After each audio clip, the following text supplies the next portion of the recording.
throw a number at you here. 94 billion. That's a billion with a B. That is how much money is expected to be spent on luxury retail items in the United States this year alone. That's insane. Yeah. And malls in the Twin City are responding. In Edina, Southdale Center, the nation's first enclosed mall, is in the midst of a $400 million upgrade, including a luxury wing that opened in June. Some of the businesses going in there at Southdale actually moved over from the Galleria, which, if you know the area, you know the Galleria is right across the street. So, what does this mean for what was once considered the ultimate mall for luxury in the Twin Cities? We bring in Beth Perro-Jarvis and Mary Van Note from Ginger Consulting. Thank you both for being here. Hey. I live in Edina. There's so much activity going on at these malls. Southdale was very quiet for a long time, and now you're seeing this like big push to bring in luxury. Talk a little bit about that, because the mall has such history that like it almost couldn't fail, so they're kind of revamping the whole thing. Yeah, so Simon Properties owns Southdale, and they own almost every great mall across the country, and they have tons and tons of money. So they're pouring $400 million into the first enclosed mall in the U.S. we're very proud of, and it's mostly about luxury. So they're taking, they have Kowalski's, they have the Lifetime Fitness, and then they are putting in 50 new high-end stores, 50 over the next year. And they started in, the stores started opening in June, and they're continuing to open, so as we go. So yes, there are Tiffany's coming over from the Galleria, Louis Vuitton's coming over, a couple of other ones like Vineyard Vines, but new stores are going to be opening up. We see Gucci's coming, Moncler's coming, Rolex is coming. You know, also some new stores we don't normally see in the Twin Cities, which of course we're excited about, like Reformation is coming, which is a great apparel store. Mango is coming, which is sort of, you know, fast fashion at a good price. So there's a lot of excitement happening in that part of the mall, which is sort of the south end of the mall. So, Beth, what does this mean then for the Galleria? Well, yeah, that's the question everyone's asking, right? Because they're losing some of their stores to Southdale. But, you know, the Galleria has always had sort of something very special going for it, and it's uniqueness. So it's not only luxury, but it's uniqueness. It's stores you don't see just everywhere. Sometimes they're one of a kinds. Sometimes they're the only one in this market. And we see them, you know, that's the secret sauce that we see them leaning into for the future. So we think they're going to do well. You know, they really do a great job in three key areas. They've always been big in home, back from the very beginning when they had the big Gabbert store there, right? And even today, they've got Crate and Barrel, they've got design within reach, they have Rejuvenation Lighting, all the Pottery Barns are there. So, you know, people will go there for nicer home stuff they can't get anywhere else. They also have always had a really special place for small, local, upscale boutiques. So I think of a place like Trailmark Outerwear or Ampersand, which is just a beautiful shop for gift and tabletop, and you know, even some newer players. Sweet Ivy is there now. They opened up during the pandemic, I think is really a short-term pop-up, but they have done really well. So they're going to stay there, and they're expanding, right? So they got their start at the Galleria, and that's kind of a special thing about the Galleria. And then if you do like chains, yes, they have them, but again, they tend to be more one of a kind. So they have the Suit Supply there. That's the only one I believe in the market for men's suiting. They're going to get the Boll and Branch store coming this fall. It's sort of a luxury bedding place. They have Shinola watches. So, you know, we see the Galleria really probably thriving in the future. And, you know, at the end of the day, it's also just a lovely place to stroll around, and it's very pretty in there, and there's good places to eat. So we think they're going to do okay.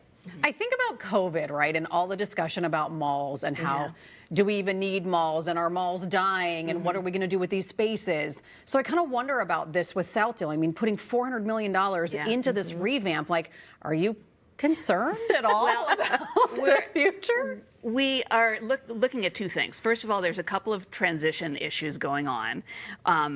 All of the stores aren't open, so you go in there and there's a lot of empty storefronts and things, you know, so it's getting better and better all the time, but it makes it look kind of cavernous in places, you know. And what happens in a big space is that people rush through it like a train station, so they don't linger and shop.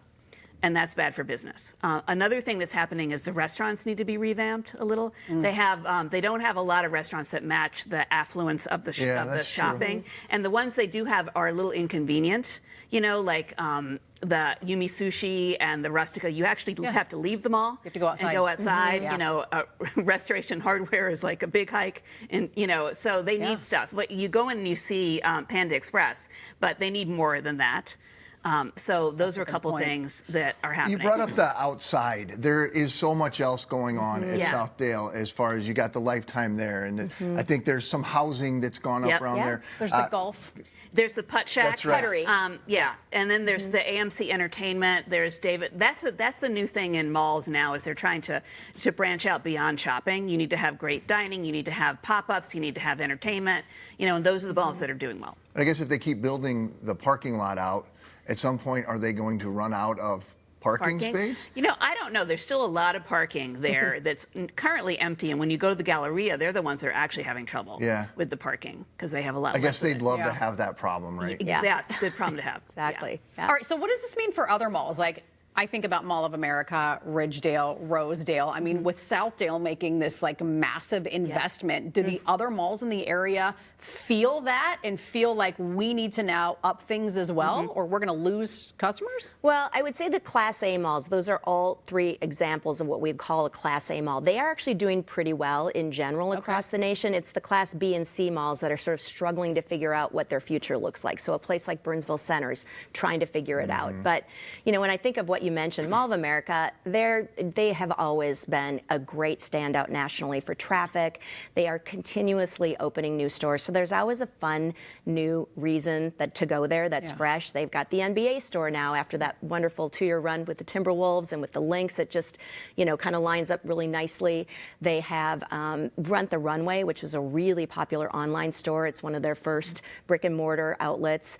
And even a mall that's a little more mainstream like a Ridgedale, they're doing really well. They're getting a bunch of new stores this fall. They're getting a Lego store, which is going to do gangbusters. you're right. Every kid loves going to the Lego store at Mall of America, so that'll do well. I guess I need to ask the obvious question. Yeah. While we're sitting here talking about the lap of luxury, our other job as news anchors, we're talking about cutbacks and we're talking about That's things right. being more expensive. And so you've got all this contrasting That's data, right.